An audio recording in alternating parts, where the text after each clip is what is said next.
Hello बच्चा party, good morning. आज अपना जो है डिटरमिनेंट का लेक्चर 3 है। उससे पहले मैं एक होमवर्क में जो दिया था उसका हल्का सा डिस्कशन कर देता हूँ। उसमें बाकी सब क्वेश्चंस तो आपसे हो गए होंगे। एक क्वेश्चन में दिक्कत आई होगी, जो 4x4 का जो मैंने आपको डिटरमिनेंट दिया था, इस टाइप का कुछ था। एग्जैक्ट वैल्यू ये नहीं थी, कुछ और थी। एग्जैक्ट क्या थी वो आपके पास होगी, बट रो 1 और रो 4 कुछ इसी टाइप की थी, बीच में कुछ और डाटा थे। अब कईयों ने क्या किया ना कि इस रो में देखा कि सर सबसे ज़्यादा दिख रहे जीरोस दिख रहे हैं, इसके अबाउट एक्सपांड कर दिया, ठीक है। या इसके अबाउट जीरो ज़्यादा है, इसके अबाउट एक्सपांड कर दिया, ये भी आप कर सकते हैं। बट 4x4 का डिटरमिनेंट मैंने आपको पढ़ाया नहीं, तो आप उससे नहीं सोचना है। आप एक प्रॉपर्टी सोचिए P3। प्रॉपर्टी नंबर 3 क्या बोलती है? P3 क्या बोलती हैं कि अगर कोई से भी दो रोज आइडेंटिकल हो तो उसकी डिटरमिनेंट वैल्यू क्या होती है? 0 होती है कि नहीं? तो देखिए, इसमें आप देखिए रो 4 में से आप 2 कॉमन ले लीजिए। मैंने बताया था डिटरमिनेंट में से आप कहीं से भी कुछ भी कॉमन ले सकते हो। तो अब देखिए 1 2 3 4 आप यहाँ पे कुछ नहीं किए हो, यहाँ पे भी कुछ नहीं किए हैं, हम यहाँ पे भी कुछ नहीं किए हैं, 0 0 8 7। लेकिन यहाँ से अगर 2 कॉमन लिया तो आप 2 कॉमन ले लो, 1 2 3 4 बन जाएगा। तब आप देखिए रो 1 और रो 4 सेम बन गए। इसका मतलब जब आप सब्ट्रैक्ट करेंगे कि R1 में से R1 माइनस R4, तो यहाँ पे सारे एलिमेंट्स 0 बन जाएंगे, जिसकी डिटरमिनेंट वैल्यू क्या आ जाएगी? 0। ये इसी टाइप का क्वेश्चन था, आपको प्रॉपर्टी से करना था, ना कि सॉल्व करना। सॉल्व करोगे आप तो पहले 1 लेंगे, कैंसिल आउट, फिर 3x3 को आप सॉल्व करोगे। इतना लेंथी काम नहीं करना है हमें प्रॉपर्टी का यूटिलाइजेशन करना है, ठीक है। बाकी सब क्वेश्चन आपसे हो गए होंगे, और अगर नहीं हुए तो आप मुझसे पर्सनली पूछ लेना। आज का लेक्चर कंटिन्यू करते हैं। डिटरमिनेंट लेक्चर 3 है। मैंने आपको 3 प्रॉपर्टीज तो ऑलरेडी पढ़ा चुका हूँ मैं। आज प्रॉपर्टी नंबर 4 डिस्कस करता हूँ, ध्यान से समझना। If each element of a particular row, किसी भी पर्टिकुलर रो का हर एक एलिमेंट को हम किसी कांस्टेंट k से मल्टीप्लाई कर दें, रो को करें या कॉलम को करो, किसी पर्टिकुलर रो। कैसे? देखिए आप, सपोज मेरे पास ये डिटरमिनेंट है, ये डिटरमिनेंट ये ऐसे काट देना, आप सीधी लाइन रखना। इसकी वैल्यू 1 2 3 5 0 8 4 9 3 इस टाइप से। अगर सपोज इसकी वैल्यू जो है वो डेल्टा है ना, डेल्टा है, तो आप ध्यान से रखिए, ध्यान दीजिए कि अगर मैं इस रो को 2 से मल्टीप्लाई कर देता हूँ, किसको? रो 1 को 2 से मैंने मल्टीप्लाई कर दिया, तो अब ये डिटरमिनेंट क्या बन जाएगी?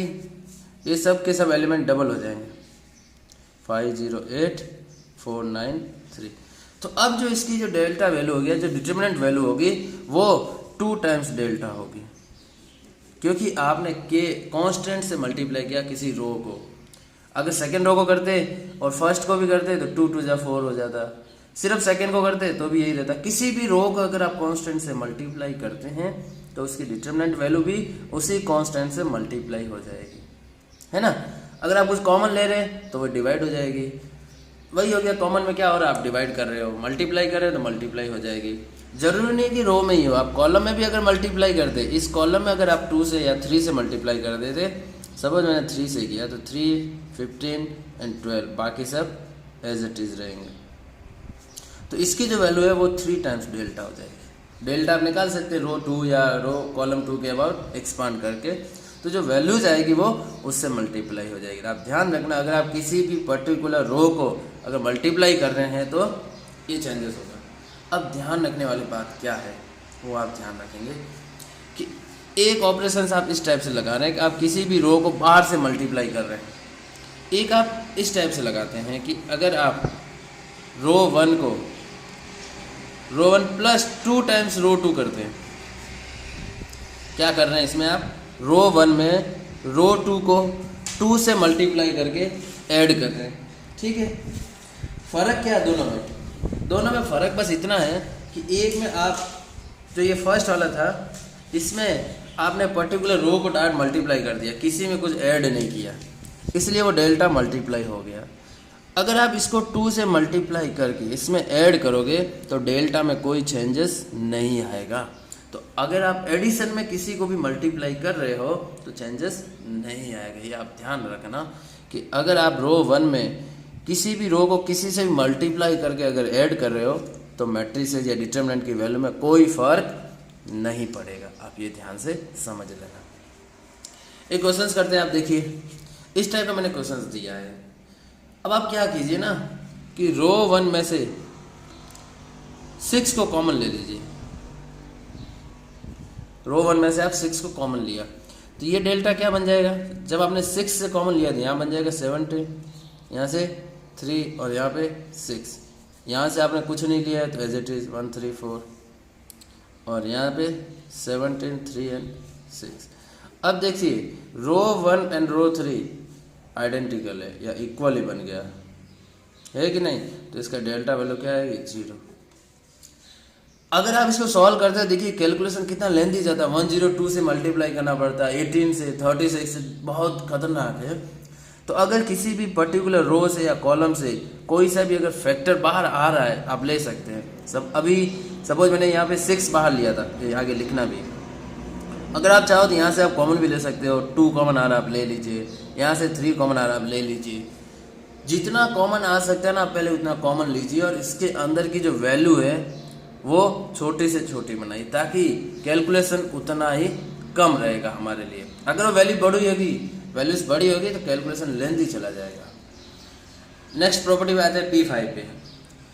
P5 क्या बोलती है ना कि अगर कोई डिटर्मिनेंट ऐसे समेशन की फॉर्म में लिखा हुआ, सिग्मा की फॉर्म में, express determinant sum of 2 determinants, अगर ऐसे सिग्मा की फॉर्म में लिखा हुआ है तो आप क्या कर सकते हो, इसको 2 अलग अलग डिटर्मिनेंट्स में ब्रेक कर सकते हैं। कैसे, जो सम हो रहा है ना उसी को ब्रेक करना है, जो अकेला ही है उसको क्या ब्रेक करोगे, तो जो अकेले है ना पहले उनको एज इट इज लिख दो, C1 C2 and C3 plus दोनों में एज इट इज, दोनों में जो अकेले है ना, जो कमारे हैं उनको कमारे आवारा की तरह छोड़ दो। अब जो शादीशुदा है उनमें ब्रेकअप करा दो। तो जो शादीशुदा है, जो जिसमें सिग्मा है, जो सम हो रहा है, उनको ब्रेक करो। तो पहले को पहले के साथ ले लो, जरूरी नहीं पहले को पहले के साथ ही लें, बट जो आगे लिखा है उनको एक साथ, जो पीछे लिखा है उनको दूसरी साथ। ऐसा मत करना इसको यहाँ लिया फिर इसको ले लिया फिर इसको ले लिया, ऐसा नहीं। आगे वाले हैं तो पहले आगे वालों को, पीछे वाले हैं तो पीछे वालों को। अब आप क्या है ना इजीली इसको सॉल्व कर सकते हैं। कैसे करेंगे, अब इसको एक्सप्रेस करना आपको आता है, खोलना आता है, आप कर सकते हैं। एक एग्जाम्पल मैंने लिया, आप देखिए एग्जाम्पल क्या है कि A प्लस मतलब जो डिटरमिनेंट है वो आपको दिया हुआ है, इसका जो रो 2 है ना, रो 2 उसको आप एक्सप्रेस करोगे। कैसे करेंगे आप देखते जाइए। मैं 2 डिटरमिनेंट लिखता हूँ, जैसा मैंने बताया वैसा ही लिखेंगे। पहले जो कमारा आवारा है उनको एज इट इज लिख दो, जो अकेले हैं A B C X Y और Z, A B C X Y and इनको एज इट इज लिख दो। जो अकेले हैं उनको अकेले रहने ही दो, उनका और आप क्या ब्रेक करोगे, वो तो बेचारे वैसे ही ज़िंदगी में परेशान हैं। अब जो आगे वाले हैं उनको आगे लिख दो A B C, और जो पीछे वाले हैं उनको 2X 2Y 2Z। अब आप ध्यान से देखो, इसमें रो 1 और रो 2 आइडेंटिकल हो गया, इसका मतलब इसका डिटरमिनेंट वैल्यू 0 हो गया। और अगर आप यहाँ पे भी ध्यान से देखो ना, तो आप अगर आप रो 2 में से अगर 2 को कॉमन ले लो तो ये भी क्या बन जाएगा, A B C X Y Z X Y Z, 2 को आपने कॉमन लिया। अब इसमें देखिए रो 2 और रो 3 आइडेंटिकल हो गए, मीन्स इसका भी डिटरमिनेंट 0, तो ओवरऑल क्या आ जाएगा 0 + 0 0, मीन्स इसका डिटरमिनेंट वैल्यू जो है वो 0 आपका आंसर आ जाएगा। अगर आप ऐसे नहीं करते तो आप क्या करते, इसको एक्सपांड करते, कुछ न कुछ करते या इम्प्लीमेंट करते, इसमें इसको घटा दो इसमें इसको घटा दो, ऑपरेशंस लगाते और करते, वो भी आप कर सकते हैं, कोई रॉन्ग नहीं है। बट अगर एग्जाम में पर्टिकुलर बोला जाए कि आप इसको 2 डिटरमिनेंट के सम में ब्रेक करके सॉल्व करो, तब आपको ऐसे ही करना पड़ेगा। नहीं बोला जाए तो आपकी मर्जी। आपकी मर्जी कैसे, आप इसमें 2 बार ऑपरेशंस लगाएंगे, मैं मेथड 2 बता रहा हूँ। अगर ऐसा नहीं लिखा हुआ है तो तब आप क्या करोगे, रो 2 में से रो 1 घटा दो। घटाने से क्या फ़ायदा होगा, इसमें से इसको घटाएंगे तो A B C कैंसिल हो गया। अब आप क्या करोगे, दूसरा लगाएंगे कि रो 2 में से रो 2 - 2 टाइम्स R3 कर दो, मैंने कहा था आप कर सकते हैं, कोई फ़र्क नहीं पड़े, प्लस माइनस हम कर सकते हैं, सीधा मल्टीप्लाई करेंगे तो ध्यान रखेंगे डेल्टा उससे मल्टीप्लाई हो जाएगा। अब आपने इसको 2 से मल्टीप्लाई किया और सब्ट्रैक्ट करेंगे तो ये क्या हो जाएगा 2x 2y 2z, सब्ट्रैक्ट करोगे तो ये सब 0 0 0 बन जाएंगे, ये पूरे के पूरे एलिमेंट्स 0 बन जाएंगे और ABC और XYZ एज इट इज़ रहेंगे, तो उसकी वैल्यू वंस अगेन 0 ही आनी है।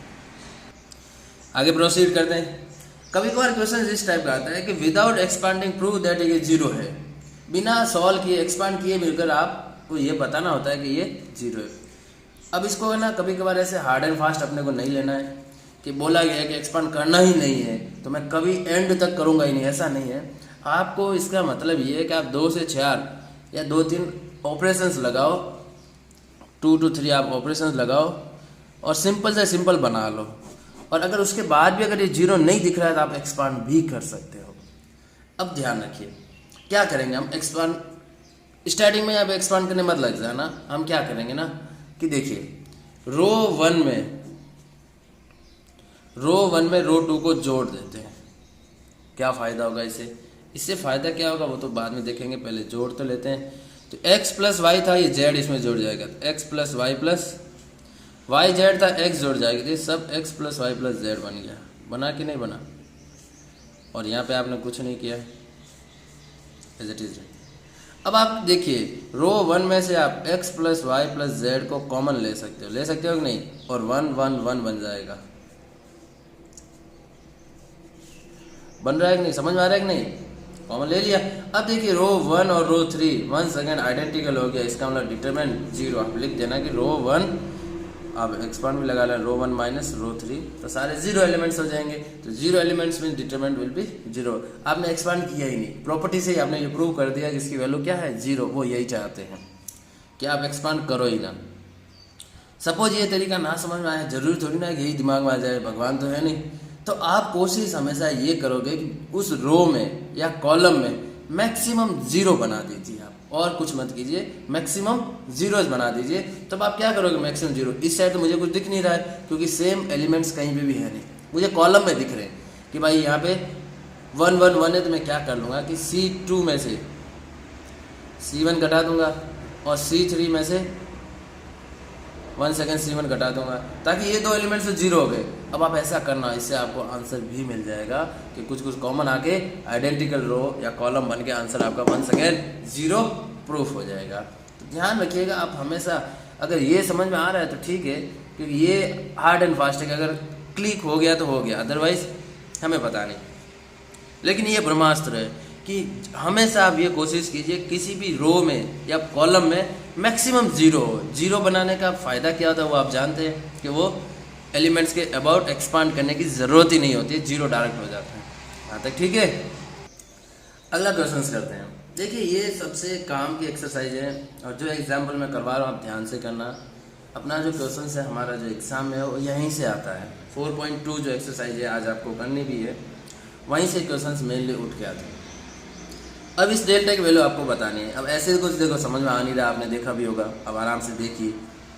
तो आप क्या करोगे ना, मैक्सिमम 0 बनाने की कोशिश करोगे। तो 0 कैसे बनाओगे कि रो 2 में से मैं रो 1 घटा देता हूँ एंड रो 3 में से भी रो 1 घटा दो ना, ताकि 2 तो 0 बन जाए। तो अब देखो डेल्टा क्या बन गया, रो 1 में आपने कुछ नहीं किया तो एज इट इज, इसमें से इसको घटाना है तो 1 में से 1 0, b माइनस ए ऑलरेडी है, उसमें से a और घटाना है तो ये बन जाएगा b माइनस 2a, और इसमें से इसको घटाना है तो ca माइनस bc, है ना। ठीक है। अब आप देखिए ध्यान से 1 सेकेंड, रो 3 में से रो 1 को घटाना है, ये फिर से 0 बन जाएगा, और इसमें इसको घटाओगे तो c माइनस 2a, और ये क्या बन जाएगा ab माइनस 2 0 बन गए ना, फिर और कुछ नहीं चाहिए हमें, 2 ही 0 बनाने हैं। तीसरा 0 बन जाएगा तब तो डायरेक्ट 0 हो जाएगा। 1a bc 0 0, ये तो एज इट इज रहेंगे, c माइनस 2। अब आप देखिए ध्यान से, यहाँ से c कॉमन दिख रहा होगा आपको, तो c कॉमन ले लीजिए, क्या रहेगा पीछे a माइनस, और यहाँ से मेरे साथ b कॉमन आ रहा है तो a माइनस c। अब डायरेक्ट एक्सपांड कर दीजिए, ज़्यादा कुछ दिमाग नहीं लगाना है। ऐसा नहीं कि और प्रॉपर्टी लगाने में ध्यान दे रहे हो, कुछ नहीं। 2 0 बनने के बाद आप डायरेक्ट एक्सपांड कर सकते हैं, तो आप इसके अबाउट एक्सपांड कर दीजिए। ये फर्स्ट एलिमेंट है तो हमेशा प्लस ही होता है, ये रो गई, ये कॉलम भी गया, कॉलम रो और ये कॉलम भी गया। तो ये इंटू ये b minus 2a into a minus c minus ये इंटू ये c minus 2a into c a minus b. अब आप इसको हल्का सा सिंप्लीफाई करके सॉल्व कर लेना। तो मेरा ये क्वेश्चंस करवाने का पर्पज़ सिर्फ इतना ही था कि आपको सॉल्व कैसे करना है। अगर आप डायरेक्ट करते ना तो कैलकुलेशन बहुत हार्ड हो जाती है।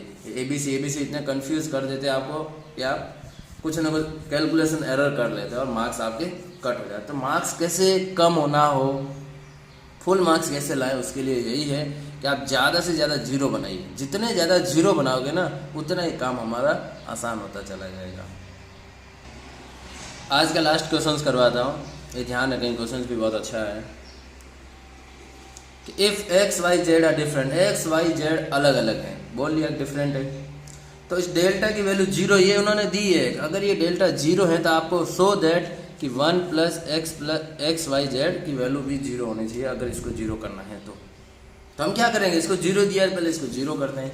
तो आप ध्यान से देखिए, जो फर्स्ट थर्ड कॉलम है ना वो 2 के सम में लिखा हुआ है। तो हम क्या करेंगे, पहले ब्रेक कर देते हैं। तो जो अकेले हैं उनको एज इट इज लिख दीजिए, एक्स स्क्वायर वाई स्क्वायर और z square, x y z, x square y square और जेड स्क्वायर। और यहाँ पे क्या बन जाएगा, x cube y cube z cube, और यहाँ पे 1 1 और 1। अब आप ध्यान से देखिए, क्या देखते हैं कि मैं ना इसमें से फर्स्ट रो में से x को कॉमन ले लेता हूँ, सेकंड में से y और थर्ड में से z। तो बाहर क्या आ गया, इससे x आया तो x, इससे y तो y, इससे z तो z। पीछे क्या रहेगा, 1 1 1 x y z and x cube x square बन जाएगा ना, एक एक चला गया। ठीक है यहाँ तक। अब मैंने आपको पढ़ाया था कि अगर आप किसी भी रो को इंटरचेंज करते हैं एक बार तो माइनस आ जाता है, बट अगर 2 बार करेंगे तो सेम रहेगा। तो मैं क्या करूँगा ना, पहले इन दोनों को इंटरचेंज करता हूँ, रो 1 एंड रो 2 को इंटरचेंज कर दिया, एंड फिर क्या करूँगा, रो 2 एंड रो 3 को इंटरचेंज करूँगा। 2 बार हो गया ना, इसलिए कुछ चेंजेस नहीं होगा। तो पहले आप इसको इंटरचेंज करेंगे तो क्या बन जाएगा, एक्स वाई जेड, ये इधर आ जाएगा और ये इधर, एक्स वाई जेड। पहले आप 1 1 इधर लिखिएगा, फिर एक बार ये वाला लगाएंगे तो क्या बन जाएगा, 1 1 एकदम लास्ट में आ जाएगा, और यहाँ पे क्या आ जाएगा, x square y square and. तो देखिए ये दोनों सेम हो गई। आप सेम हो गई तो क्या कर सकते हैं, दोनों में से कॉमन ले लो, ये x square 1 y square 1 z square 1, और यहाँ पे क्या है, अगर ये कॉमन आ गया तो 1, और यहाँ पे एक्स वाई, ये 0 दिया है। ये 0 दिया तो इसका मतलब क्या हो गया, 2 फैक्टर हो गए ना, या तो ये 0 होगा, ये तो हमें प्रूव ही करना है, तो ये भी तो 0 हो सकता है। तो ये केस कहाँ गया, तो पहले देखते हैं पहले इससे क्या आता है। कैसे सॉल्व करोगे, आपको पता है कि मैक्सिमम हम लोग जीरोज बनाएंगे। तो 0 बनाएंगे, क्या करोगे आप, रो 2 में से रो 1 कटा देंगे, एंड रो 3 में से भी रो 1 कटा देंगे। देखो अगर आपने सब्ट्रैक्ट कर दिया ना, रो 2 में से रो 1, फिर आप रो 3 में से रो 2 मत घटा देना, क्योंकि वो चेंज हो चुका है, यहाँ पे 0 आ चुका है, तो फिर आप मत करना, फिर कोई फ़ायदा ही नहीं होगा। तो अब देखिए ये क्या बन जाएगा, आपने रो 1 में कुछ नहीं किया एज इट इज़, यहाँ पे y minus x y square minus x square 0, z minus x z square minus x square and 0। अब आप इसके फैक्टर कीजिए, y माइनस एक्स, और यहाँ पे क्या बन जाएगा, y minus x y plus x, यहाँ सिमिलरली यहाँ से भी। तो यहाँ से आपको दिख रहा होगा कि y माइनस एक्स कॉमन आ रहा है, और यहाँ से z माइनस एक्स कॉमन आ रहा है कि नहीं, आपको दिख रहा होगा। पीछे क्या रहेगा, एक्स स्क्वायर 1, यहाँ पे 1, यहाँ y plus x 0 1 z plus x and 0। अब आप एकदम सिंपल एक्सपांड कर दीजिए, तो क्या बन जाएगा, y minus x Z minus x, और जैसे आप इसको इसके बाद एक्सपांड करोगे तो क्या बन जाएगा, ये माइनस ये, तो वो बन जाएगा जेड माइनस वाई, ये 0। अब ये 0 कब बनेगा, जब x equal to y equal to z, 0, इसको 0 करोगे क्या आएगा, x इक्वल टू वाई, इसको करेंगे तो x इक्वल टू जेड। इसके लिए x equal to y equal to z होना चाहिए। बट इनिशियली आपको बोला था स्टार्टिंग में कि एक्स वाई जेड डिफरेंट है, इसका मतलब ये केस तो वैलिड नहीं है, ये पॉसिबल नहीं है। इसका मतलब कौन सा जीरो होगा, ये वाला केस। तो 1 + x y z = 0, हेंस ये ध्यान रखना है। ऐसा नहीं कि सर यही मुझे यही दिख गया था डायरेक्ट तो मैंने इसी को जीरो लिख के आ गया एग्जाम में, इसको भूल गया। नहीं, आपको ये भी करके दिखाना होगा कि ये जीरो या ये जीरो। तो पहले मैं चेक कर लेता हूँ, इसको जीरो बनाता हूँ तो क्या कंडीशन आती है। तो कंडीशन ऐसी आ रही जो अनएक्सेप्टेबल है, जो उन्होंने स्टार्टिंग में इसको मना कर दिया था कि एक्स वाई जेड डिफरेंट है, तो आप इक्वल वाला केस तो ले ही नहीं सकते हैं। ये था आज का लेक्चर। अभी टाइम है होमवर्क का। होमवर्क देखिए आप बहुत ही ईमानदारी से करना, आज काफ़ी इम्पोर्टेंट है, और बेईमानी से कुछ भी मत करना, कहीं से हेल्प मत लेना, अपना दिमाग लगाना।